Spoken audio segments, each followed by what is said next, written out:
is. Grind 42. And I think I'm gonna just have a little fun with astronomy today.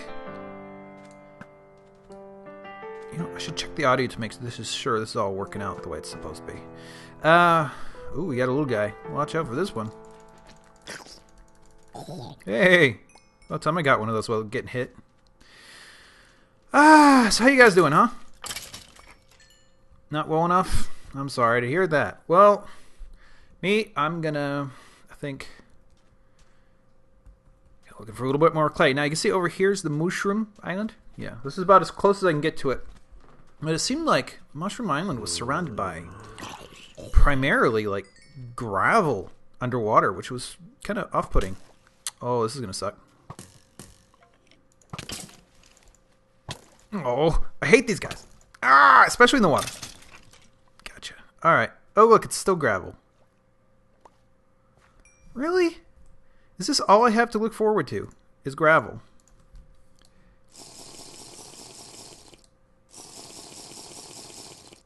Okay. Is that the permanent feature? Wait a minute. What is this? Oh, they went watery on me. Okay. Well, we're going to try to get some clay nonetheless. I didn't realize there's so much down here, though. Excuse me. I thought there was... Huh. Oh, well. Anyways, how you guys doing? What'd I say? Astronomy, right? Well, there's been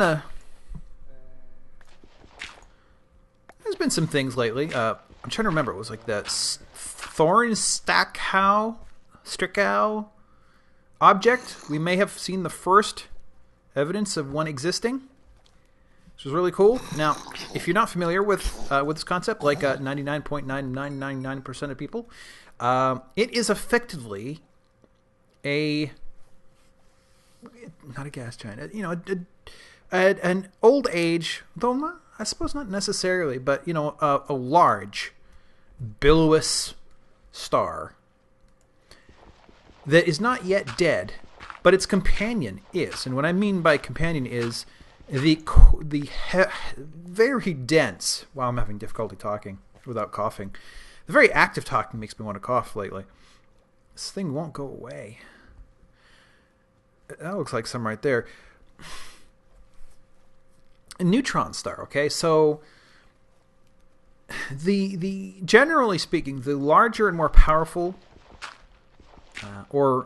The more powerful the star was before it died, the smaller the neutron star will be, because of the pressures involved will have compacted it that much denser. I'm not sure if that matters in this case. However, the primary star, or whichever one is left, maybe even the one that died first was the primary star, because usually they're bigger and heavier if they died at all. Otherwise, they came into orbit around one another at a later time. Oh, come on, really? Is it really going to be this hard to find clay? I would have figured down here it would have been easier to find some. I guess the gravel thing is not unique to the Mushroom Island. I went all this way for nothing. Dang it. Well, what am I trying to say? Maybe a fortune shovel will help with clay. Oh, that's a nice little hill. Anyways, before I lose my mind, the object in question, the star that has not yet died, essentially swallows up the super dense and essentially inviolate, indestructible practically, neutron store core of the other star that did die, and the smaller one lives inside the larger one. Now, I do not know enough, or even remotely enough about this to know by what mechanism they were able to detect this. Presumably, the behavior of the parent star, or not the parent, the surviving star, the one that swallowed the other one. Presumably the behavior has changed, and that makes a lot of sense. I just don't know exactly how it would change. You know, is its mass not consistent with its luminosity or its radius, perhaps? I mean, most stars are so far away that we can't easily measure their radiuses. or basically we can see their temperature through their color and their mass, and through that combination of things, figure out what their radius should be. And that's probably how most of them are figured out. Betelgeuse is an exception. It's close enough, only 550 to 670 light years away, and yet so massive that it actually appears as a disk when observed through a telescope rather than as a point. Excuse me. However, Betelgeuse has not swallowed a companion star that we are aware of, so it's not the one in question. The one, I don't even know where it is. Hold on. It's an easier way. What have you got in your hands? Yeah, so there's that, which I think is very interesting. It was not a concept I had considered before, but now that I heard about it, it makes sense that it probably will happen frequently, perhaps, you know. Though I don't know if that's true.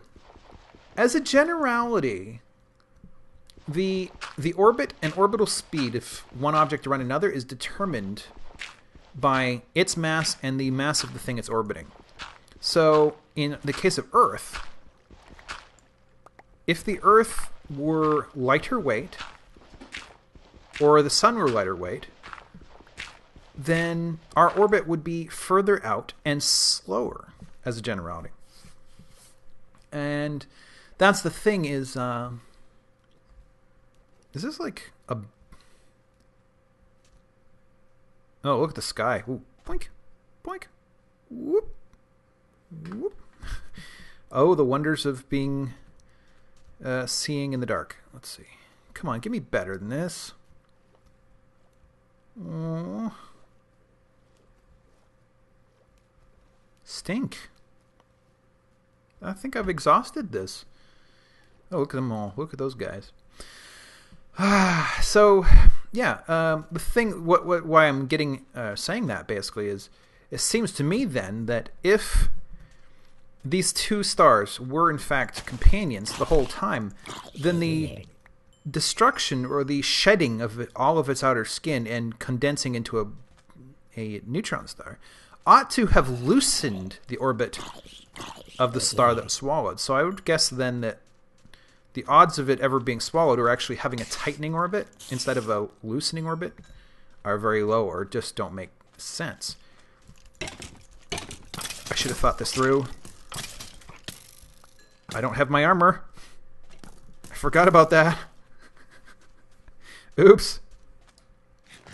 So there's that. I'm not sure how this object would come to be, considering that general law, but wow, I've already... Whoa! No, I don't have Twitch at this time. I ought to consider it, but I don't have it. Anyways, cat comes to investigate. There's that, and that's about as much as I have to say on that. However, I did have a personal belief vindicated recently in this astronomical sense. Have I lost those things? I did. Okay. I have two more. Let me crunch all these down and get some space going. I need so much. I need so much. I have... Probably making my roads out of clay was something of a mistake. Let's see, is there any obvious here? It looks like I can still see. Oh, I can still do both, just not for very much longer. So, there's that. But the belief I was talking about was the polar hexagon of Saturn. And I'll show that to you in a second, just as soon as I not die. I hope my audio's kicked into place. Let's actually, let me just show you now. Whoop, there it is. Okay. Let's see. Can I get any bigger? No. Well, anyways, there it is. Can I move it around? How big does it get? That's as big as it gets. Okay. So sorry about the white space on the side of your screen, but you can see here the polar hexagon. I said to myself, okay, if you take that and you cut it right here and then peel it off and then make a line out of it, it's almost certainly a sine wave. That's what it seems like to me. And I said so on Imgur, and usually Imgur is a pretty hateful community. I mean, they like their things, but if what you like isn't what they like, they're mean. As a generality, but not always, including the guy who replied to, because this image is from Imgur, he replied saying, that checks out. Because apparently he went to this thing called Wolfram Alpha, which is here, and he plotted something that took a sine wave and did it by polar coordinates. And there you go. So, grant, my math skills are moderate at best. So this I didn't know how to do off the top of my head. Apparently the radius or r of the plotting, I don't know why 20 plus, maybe that just extends it out. Oh yeah, 20 right there. Plus the sine of 6 and I think that's a theta. Yeah, theta right there. So he made it work, and that's really cool. And all of this stuff here, I'm like, oh my god, what is that? What is that stuff? But regardless, it was pretty vindicating, I think, to see that. It made me happy. And I like it when my astronomical assumptions, educated guesses at best, work out. It's pretty cool. How come I keep ending up with water bottles? Okay, well, further. So that's that with Saturn. Yeah, let's see. There was another thing. There was another thing. There was another thing. There was another thing. I just can't remember what the other thing was. Friggin' A. What was the other thing? Do you guys know what the other thing was? Did I tell you? Saturn, the Thorne-Zytkow object. I'm mispronouncing the Zytkow part. I know I am, because it has Y's in it. But I don't know how to pronounce the name, so I apologize to the person after whom it is named. You are quite brilliant, and I think you're awesome. I just can't pronounce your name. I'm sorry. This is a deep ocean right here. Look at this. This must be a deep. And yet, gravel all the way. Oh, man. So much gravel. Well, God. Something. I know there was something else. I know there was. Shoot. There's a lot of things that happen in astronomy like all the time, and I can't even think of what it was. Dang it! That makes for a crap episode, doesn't it? I'm sorry. Thinking. We just got a bunch of aurora borealises, though I couldn't see it from here. I was at the very absolute extreme southern edge of possibly seeing it, and because I'm in the DC area, which rarely ever gets it, but the lights, which are too bright here, you couldn't possibly have seen it, which is too bad. People up north might have had a chance. The people I know who live like in Maine and New Hampshire, they would have been able to see it if they'd had enough forewarning and if it wasn't nasty weather out. Look at this all. Come on.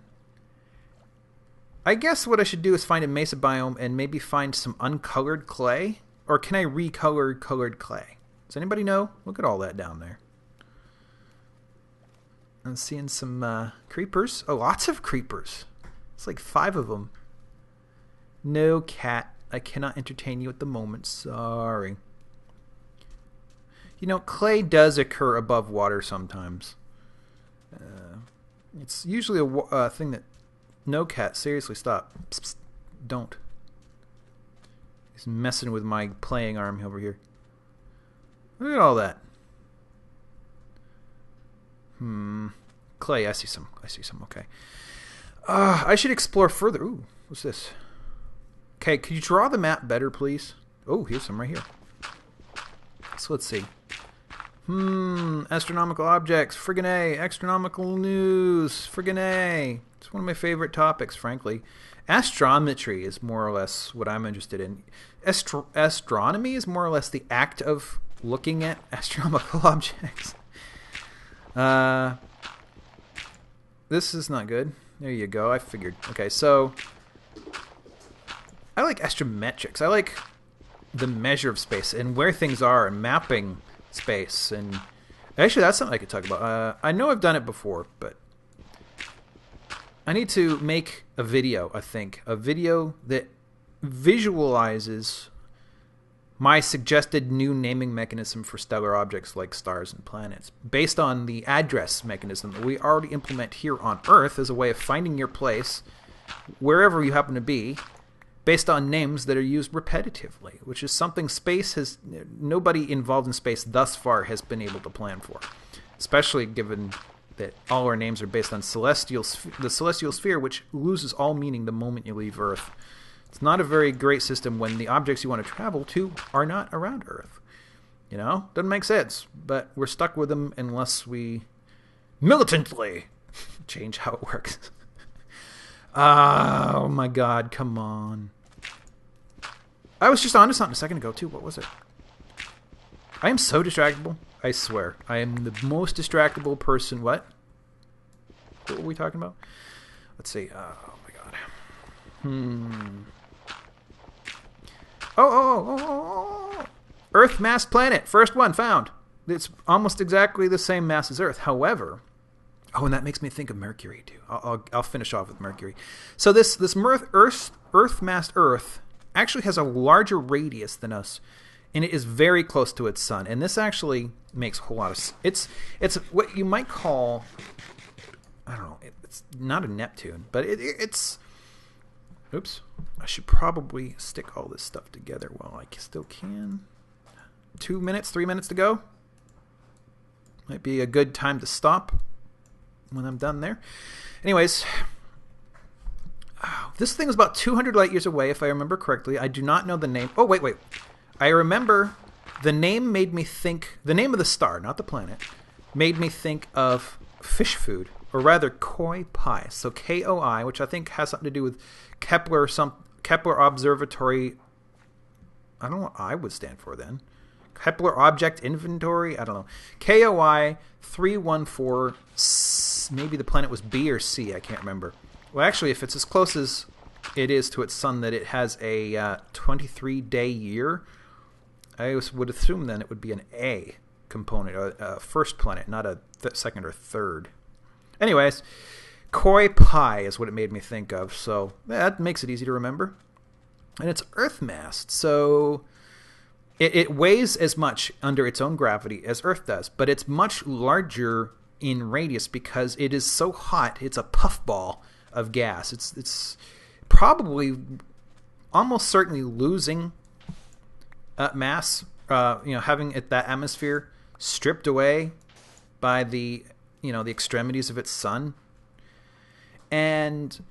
But for now, it's kind of a puffy thing, and it's very hot. It goes around its sun 23 days. It's just the first planet we've come across that... Cat, what the hell are you doing? The first one we've come across that is almost exactly the same mass as Earth. Cat, stop it. Down. As if he were a dog. He knows out. If I say out, he'll go through whatever object I'm indicating, whether or not it's out or in. It doesn't matter. But at least he knows the word. Okay. Cat, please stop doing that. That's my jacket. You don't want to shred it. So, stop. It's hard when I'm recording, trying to get him to stop doing evil things, and you're right in the middle of a recording. Oh, yeah.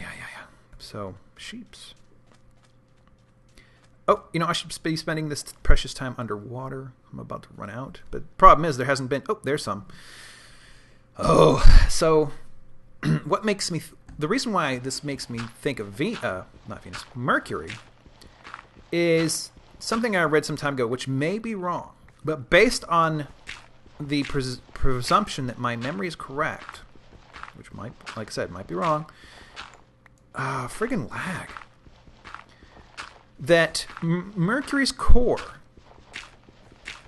it's too big for its overall size. It doesn't, something that small shouldn't have enough pressure to make something as large a core as it has relative to its own mass. So I was thinking, wait a minute, we've observed almost by default, not quite every, but most of the first... Oh, I better get up there. Most of the first planets we ever observed were these large planets that had very short rotational periods because they were so close to their sun. What do we suppose that thing is? And a lot of these were so close that their atmospheres were being stripped off by the pressure and intensity of their sun's light and solar pressure, I guess. So, the solar wind, the pressure of the solar wind. And I was thinking, okay, this new Earth-sized thing probably is doing the same thing, right? But so it's probably losing its atmosphere slowly but surely. I'm not sure how extreme these things have to get, but I think it's not an unsafe assumption. Having said that, and Mercury's core being too large, what if it started out the same way? What if it was a larger massed planet to begin with? That was in a large part. Oh, come on, large part atmosphere. You know, something like a sort of a Neptune or something of that equivalent. I don't know what the appropriate mass would be, but where it's largely, most of its mass is found in its atmosphere, or the sort of liquid atmospheres underneath, what we refer now to Uranus and Neptune as ice giants, or even water giants to a certain extent, though sometimes that's the wrong chemical. Oh, wow. Oh. Not even close. Anyways, this goes back to what I was talking about with that other star, where if it were a higher mass planet that had enough mass and material to create a core large enough to explain the core that it obviously or observably has, and it was so close to its sun that its atmosphere was being stripped off like some sort of massive gassy comet, then it would be losing mass over time. And as it lost mass, the sun would be losing its grip on it little by little, which meant its orbit would get further out and further out.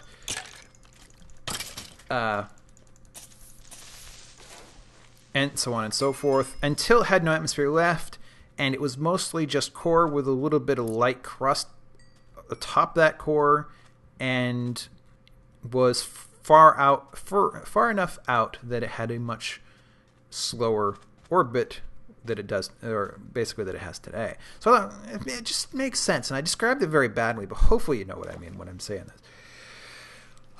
So I guess that's it for now. I'm kind of experimenting with what it is I want to talk about and how I want to talk about it in this grind series, because I want to be more positive than I have been. And even when I talk about things that are not necessarily positive, focus mostly on the factoids and not on the repercussions or the political assignment. It's your fault that everything sucks. I don't know. Hello? Did you drop anything for me? No? Bastards. Oh well. Oh well. So yeah, thanks for watching. Please come again tomorrow. Tomorrow being Wednesday, I think. And have a good one.